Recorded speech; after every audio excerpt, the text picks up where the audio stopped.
toujours avec maman Grâce Tumba. Une fois de plus, Jimaya Télévision, une équipe Nabisoyo Somobumba, et Kitty sous Nabanda pour la ville, le cola, Tomema de Jangambo. Il y a quoi informer Binon de Lelo, Jimaya Télévision, c'est mon commande et le maman Grâce Tumba. Et pour nous communiquer, quoi informer Bino sur actualité, vous allez que sur Clé en ville province de Kinshasa, pourquoi pas, la République démocratique du Congo. Mais avant tout, Banda, na actualité na biso tous allez vraiment kopesa mbote mingi na yo simo bakalati pourquoi pas aussi à maman Jackie deux colonnes bipa nyonso bosili kolanda biso maman Grâce Tumba vraiment apesi bino ba mbote mingi bipa nyonso bosili kozala le maman Grâce Tumba aina nini sur liwa ya ndeko na biso Chérubin Okende et komelaki na matui ya maman Marie. Quand on parle de maman Marie tozo mona maman oyo biso stoyebi na kobo ya maman Ignonsalité. Ouais, est-ce que vous avez moko, il y a un militant, il y a SID, parti cher, il y a Martin Fayou m'a dit. Maman Marie a salaki interview moko. Pas eu maman Marie a exprimé qui pas si peu kandanaï. Mais avant to kende to évolue moi mingi, to meka kolanda vidéo, oh ya maman Marie après to zonga li susu na koka ko sola yango elongo na bino nyonso. Ndenge babomi ye nga na kolalila bino nokubelela bino bakoko na kusomba masanga na kosalela bino ceremony bamata bokita boko na kosalela bino ceremony nalobi Moïse Katumbi pardon soki na bengi yo Moïse Katumbi eza kombo na yo oza leader na Congo kobangaka te kolanda exemple ya Martin Fayulu Martin Fayulu Otie, Toche. Voilà. Otie, Toche. Ngana zali mwasi. Bino bozali mwibali. Bino bobenga kanga mama. Mena banga keloko te. Na yebisaka bino. Atana nzela na zotambula bino bakasaye. Bokeba. Mboka ikozika moto. Mboka ikozika moto. Bona nga mboka ikozika moto. Moto ya liboso. Epelaki eza mukie. Oya kukanisila nga mabende ngena tambolaka mboka ekozika moto na bana na bino moko monili oya ya ndeko Sylvain liwa ya ndeko Sylvain soke zala biso batu ya Kasongolunda lelo muluba michopo elingaki kobima bino nyonso na kati biso tobangaka te Fayulu ye wana chep ndanga ningisaka boy mutu o cheto che biso tobangaka te biso Lunda Nord bomeka ka bokenda ka susu kuna Lunda Nord bokendaka basilisa bango Lunda Nord bokendaka bokanisa Lunda Nord banani basalaka biloko wana na basef kutimie na bino oba yako kokosa bino basef kutimie ya basi na lipa un chef coutumier Kiam azalaka na mboko azalaka ana kisasa te posa na bino tokokokisango bino posa na bino tokokokisango yoka saye nazo yebisa yo soki omoninga na bungi na mboko kozonga na mboko yoka saye na yebite. Voilà, bandeko, touti kozonga total vidéo ya maman Marie Ignonsalité bipa yo maman Marie a déversaki ba émotion na ye. Ma maman Grâce Tumba eloko vraiment il est que vidéo obo tukolanda wana maman Marie elle est en danger. Maman Marie elle est poursuivie. Maman Marie bazali ko menacer. Tant midi pourquoi? Parce que selon bango maman Marie elle a de la haine. Maman Marie a bimisi ba propos ya haine makasi sur tribu moko. Mais maman Marie a lobi likambo ya tribu mon côté maman Marie a généralisé nyonso pe a lobi likambo oyo ye moko amoni pe maman Marie azali ko senga na ba to nyonso ya ensemble ba kokana kozala conscient na likambo komeli bango po ba kokana koteli mapona kokana kubundela. Mais il y a pas c'est ça que quand adverse va comprendre le message à maman Marie bien te va commission au problème. Là où maman Grâce Tumba vous informe, na minute oyo, maman Marie a zakute pas na été, maman Marie a batami parce que elle est maman Marie, elle est en danger suite il y a vidéo wana. Il y a des tweets, il y a batkutu bazali ko senga ko namba ko kana ko kanga maman Marie suite à makambo wana. Mais bande koto mituna. wapi démocratie, wapi liberté d'expression oyo moto akoki kozala nango mpona kokana koloba. Ezali wapi soki tozali na mboka na biso moko, on n'arrive pas à s'exprimer. Quand on s'exprime, on court un grand danger. Quand on s'exprime, précieux aux biso. Tokusuka wapi. Deuxième partie, tu allez que tu bêtes les choses sur solo quand ils vont te ensemble pour y rendre ce que vous avez actualité.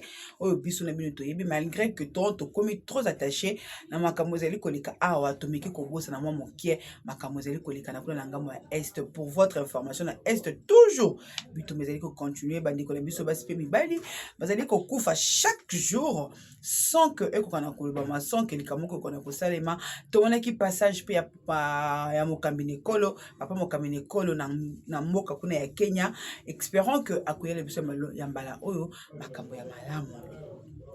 Otemela Salomo Escadé la kangamaki. Ti lelo sans suite malgré que makambo elekanaki ebele bakisation ba port d'armes, bakisation que non azali ko solo la ba M23 pour kona ko kwisa tata mokambi ekolo. Nde mikolo oyo réunion to point de presse ya kafu et salimi na Bruxelles. Na kati ya point de presse wana bandeko na ngai nazali kotika bino bolanda boyoka. Il y a de fortes révélations oyo ezali ko pesa na nzoto malili. Boko kana kolanda yango et après tozonga lisusu pona kolaka na elongo na bino nyonso. Merci beaucoup, Maître Dimitri Debeko. Mesdames et messieurs, vous avez entendu, vous avez suivi religieusement les deux éminents avocats qui ont présenté leurs exposés. Maintenant, nous allons passer au jeu de questions. Et ils sont à votre disposition pour y répondre. Merci beaucoup. Merci pour vous, Maître. De quand date la création de la CNDH?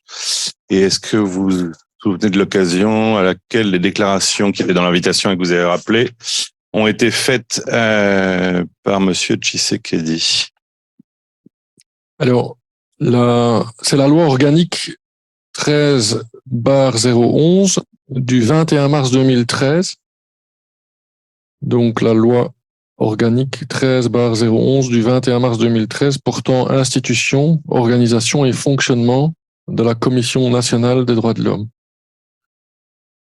L'article 5 permet à la Commission nationale des droits de l'homme d'exercer son action à l'égard de personnes physiques. Et donc, nous visons le général-major Ndaiwel. L'article 6 donne des pouvoirs assez étendus à la commission. Je relève tout ça dans la plainte qu'on leur a adressée. Voilà. Alors, la deuxième question, cette déclaration, c'est un discours qu'il a tenu à Mbuji-Mayi, 25 juin. C'était à l'occasion de je crois de l'anniversaire du jubilé de l'archevêque, hein, c'est ça. Voilà. Voilà. Discours plus que controversé par rapport à l'Église, mais avec cette déclaration qui, comme je le disais aujourd'hui, prend une coloration toute différente et fait effectivement froid dans le dos. Et qui est difficilement compatible avec ce qu'on a entendu de sa part à l'époque où il était opposant politique. Merci, monsieur Maître. Pour vous, monsieur Nicolas Barras de l'agence Belga. Pour monsieur Rachidi, est-ce que ce qui s'est produit, ça vous découragerait ou ça dissuaderait votre parti de maintenir des candidats aux élections qui se profilent, présidentielles et je crois aussi provinciales, qui sont dans le même période de temps? Le parti Ensemble pour la République ne sera jamais découragé. Par contre, nous sommes déterminés à aller jusqu'au bout. Nous ne pouvons jamais laisser le boulevard à Félix Tshisekedi de tricher. Parce que tout ce qu'il fait, il est en train d'intimider notre parti et notre président pour qu'il ne puisse pas se présenter aux élections présidentielles. Ça ne peut jamais nous décourager. Par contre, nous sommes déterminés et engagés pour l'affronter aux élections et à coup sûr, nous allons les battre. Malgré toutes les tentatives qu'il est en train de mener pour qu'il puisse tricher. Donc, c'est ça la réponse du parti. parce que je suis le représentant du parti ici en Belgique, c'est la position aussi du parti. Je crois que vous avez suivi que les autres ne veulent pas s'engager, mais nous avons déjà envoyé tous nos candidats aller déposer leur dossier dans des différentes commissions, dans des différents bureaux électoraux. Donc, c'est ça notre position, monsieur le journaliste, pour monsieur Salomon Idi Kalonda, arrêté et détenu arbitrairement à Kinshasa depuis le 30 mai 2023. Monsieur Salomon Idi Kalonda, pour ceux qui ne le connaissent pas, est conseiller spécial du président Moïse Katumbi. Il est aussi haut représentant du parti dans le Kivu, le Grand Kivu, c'est-à-dire le Maniema, le Sud Kivu et le Nord Kivu.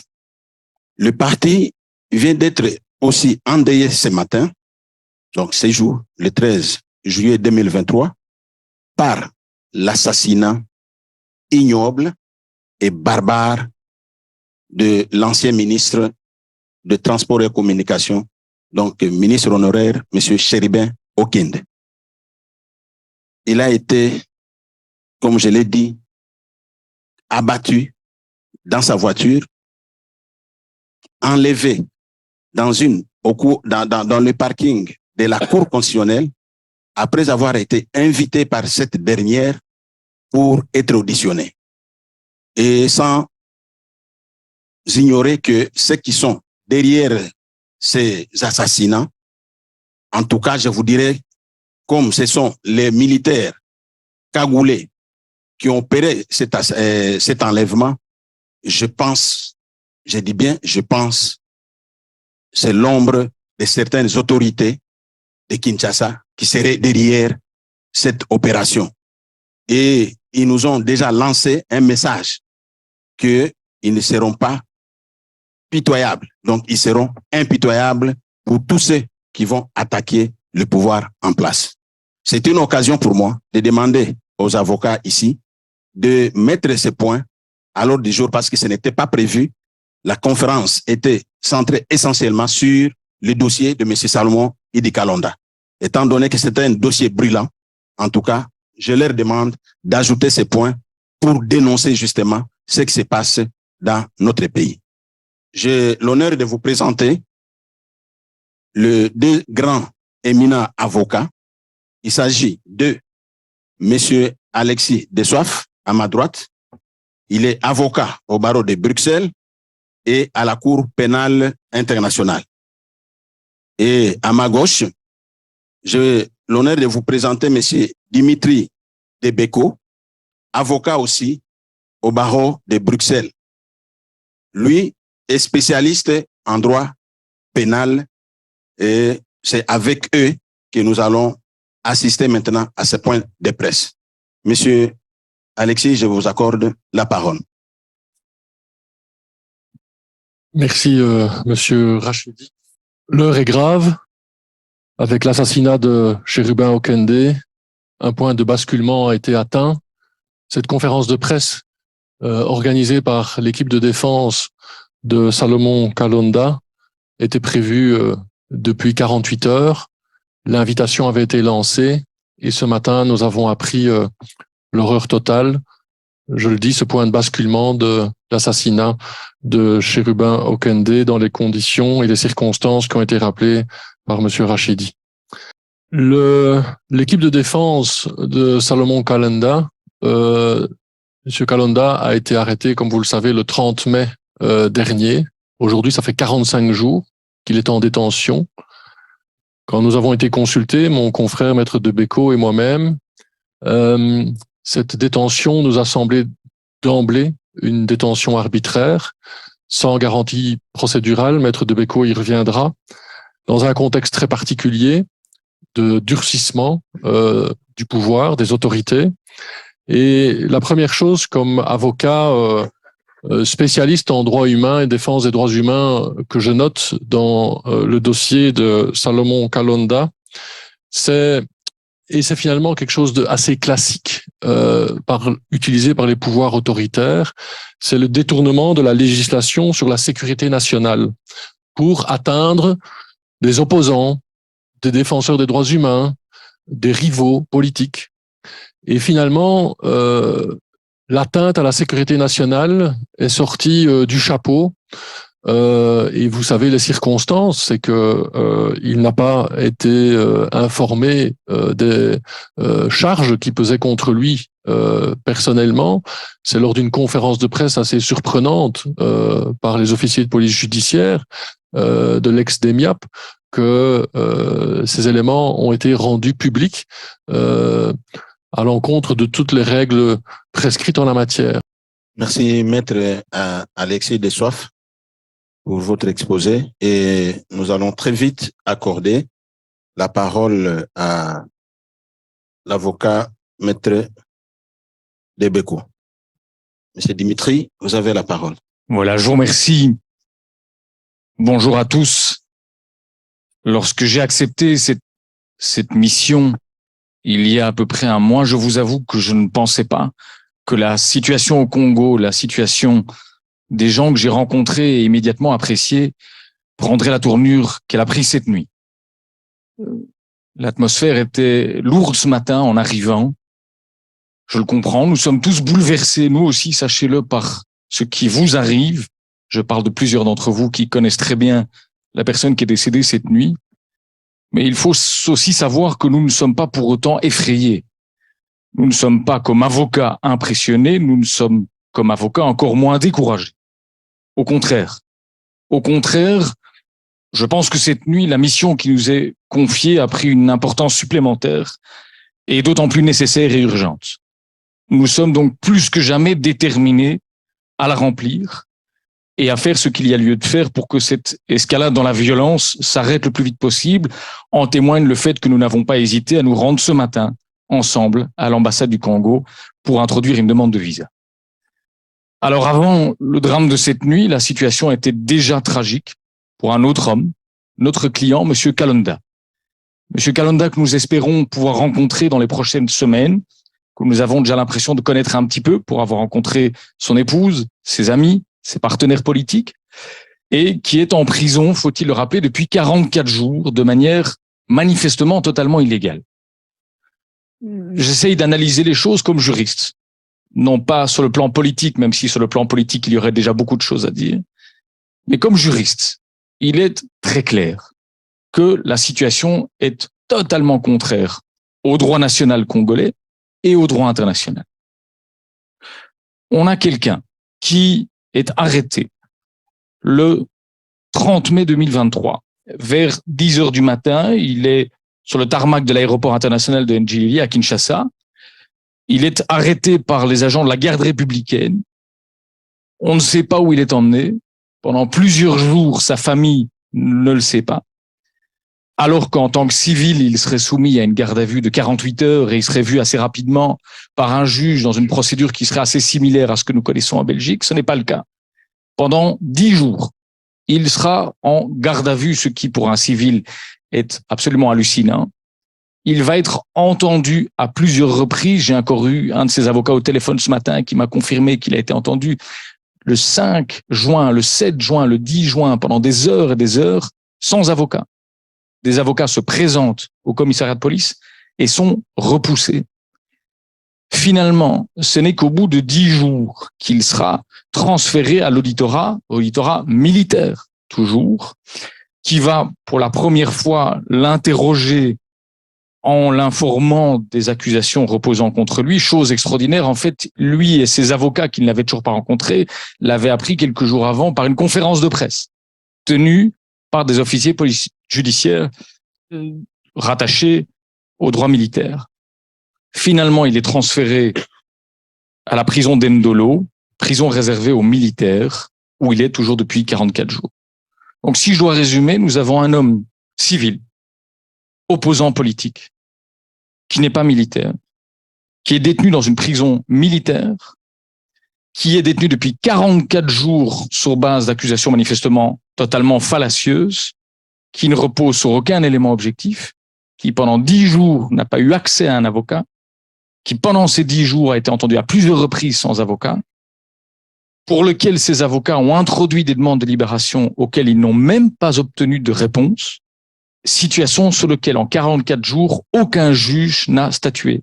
Il n'y a pas un magistrat qui a été saisi et qui a pu être saisi de la situation de M. Kalonda depuis le 30 mai. Alors, c'est contraire au droit national congolais parce qu'évidemment, le droit national congolais prévoit une procédure avec beaucoup plus de garanties, mais justement, les responsables de cette situation ont voulu contourner cette situation en brandissant cette accusation, comme l'a dit Maître de Soif, qui permet de contourner toutes les garanties que prévoit le droit national.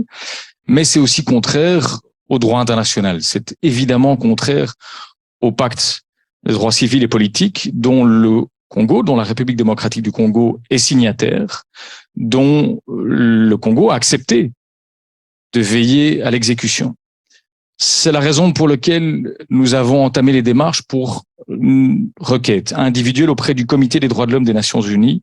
Nous voulons saisir le droit international. Nous voulons saisir les instances internationales. C'est absolument indispensable. Maître de Soif vous a parlé de la démarche effectuée auprès du Congo.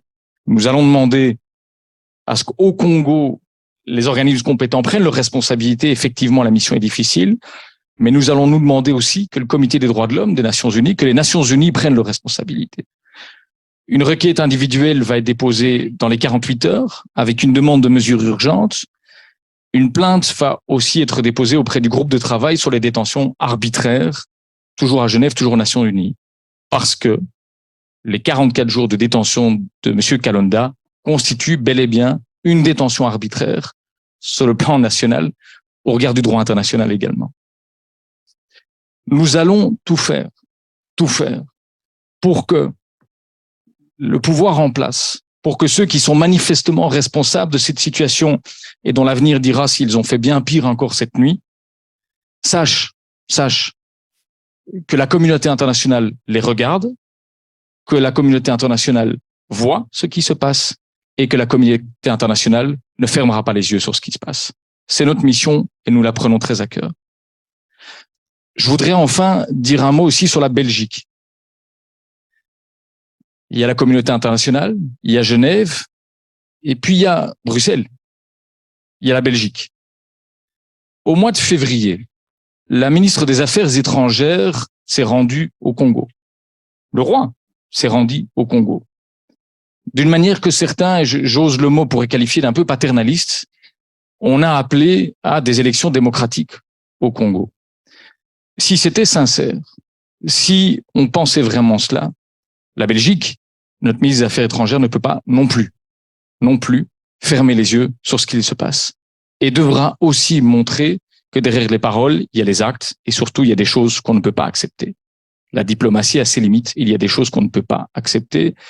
Et je terminerai pour parler de la Belgique en ayant un mot et une pensée, parce que je vous avoue que c'est ce qui m'a convaincu aussi d'accepter cette mission, pour la famille de M. Kalonda.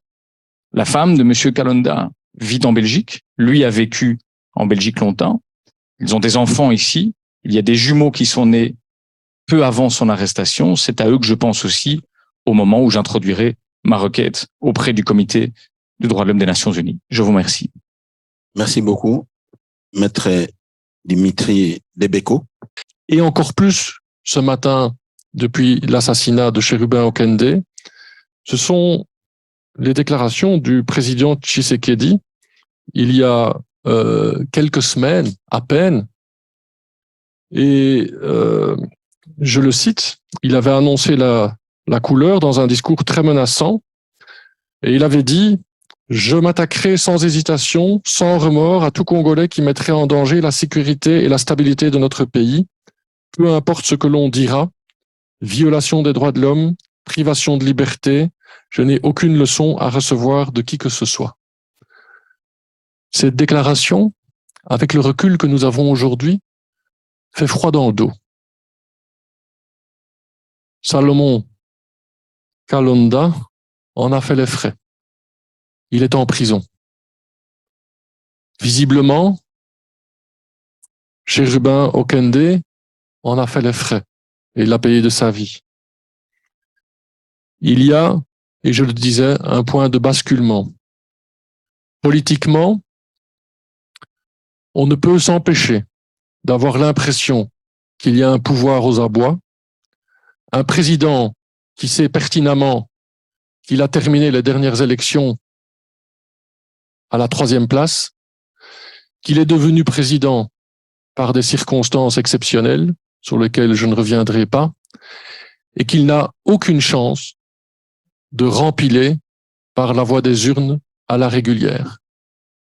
Ce qui se joue aujourd'hui au Congo, ce qui se joue aujourd'hui à Kinshasa, c'est la mise en œuvre d'un plan de reconduction de son mandat, en visant à travers Salomon Kalonda, Moïse Katumbi, dont Salomon Kalonda est un des principaux conseillers. On sait que Chérubin Okende était porte-parole du parti Ensemble pour la République, le parti de Moïse Katumbi, que Moïse Katumbi, malgré les craintes sur l'élection prévue le 20 décembre, les craintes de que ce soit vraiment une élection démocratique, a maintenu et maintient sa candidature, contrairement à d'autres candidats potentiels, pour citer M. Fayoulou, qui visiblement était arrivé en tête de la précédente présidentielle. Eh bien, ça s'inscrit dans ce contexte-là. Éliminer des opposants. Éliminer des rivaux potentiels. Alors, le collectif des avocats congolais que nous rejoignons et que nous avons l'honneur de rejoindre, et c'est un travail complémentaire avec nos confrères à Kinshasa, et j'insiste sur ce point, a pris différentes dimensions.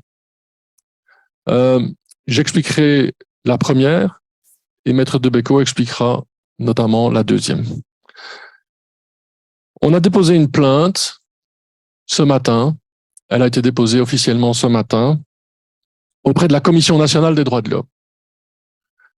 Commission nationale des droits de l'homme, la CNDH, présidée par Paul Nsapou, défenseur des droits humains bien connu au Congo et internationalement, qui préside la Commission nationale des droits de l'homme. Cette plainte de 5 pages détaille les faits, les circonstances de l'arrestation de Salomon Kalonda et également sa détention, les problèmes de procédure qui se posent. L'atteinte aux droits fondamentaux, ces droits humains violés par cette procédure.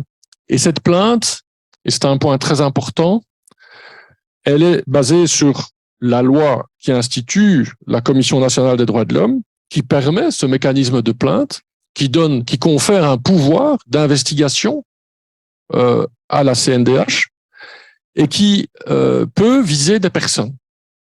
Alors la personne visée par la plainte, c'est le général-major Christian Daiwel Okura, en sa qualité de chef des renseignements militaires, l'ex-DEMIAP. Et au-delà du général-major Daiwel, toute personne commanditaire de l'arrestation et du maintien en détention de Salomon Kalonda. Et la CNDH, elle est, avec cette plainte, face à une mission très difficile. Alors évidemment, dans le cadre de ses pouvoirs qui lui sont conférés par la loi, elle a accès, la CNDH, à toutes les prisons. Salomon Kalonda est détenu à la prison de Ndolo. Ils peuvent aller lui rendre visite, aller l'écouter, expliquer ce qui s'est passé, expliquer ce qu'il subit. Donc, ils ont un pouvoir d'accès immédiat à Salomon Kalonda, qui, je rappelle, et Maître Debeko insistera là-dessus, n'a pas eu accès immédiat à ses avocats. Ils ont un pouvoir d'investigation aussi vis-à-vis de personnes visées par la plainte. Et je le dis en pesant mes mots, pour la CNDH, pour la Commission nationale des droits de l'homme, ce sera ce que j'appellerai un véritable crash test. Un test pour voir l'indépendance de la CNDH, la totale indépendance conférée par la loi, dans son fonctionnement, dans ses marges de manœuvre et dans ses conclusions. Et un crash test aussi pour voir comment les autorités au pouvoir au Congo vont réagir face à l'enquête et aux conclusions qui seront rendues par la CNDH. Merci, Maître Alexis Dessoif, pour votre exposé. Et nous allons très vite accorder la parole à l'avocat Maître Debeko. Monsieur Dimitri, vous avez... Vous disposez qui a collé maman grâce à sur Diomania Télévision, dès la série Cabino, toujours, vous continuez à vous abonner, à vous aimer, pourquoi pas, à partager, bah, émission de Bisso, vous allez toujours à la pour nous informer, Bisso, n'est équipe, sur Diomania Télévision, Télévision, bye, puis au prochain numéro. Merci.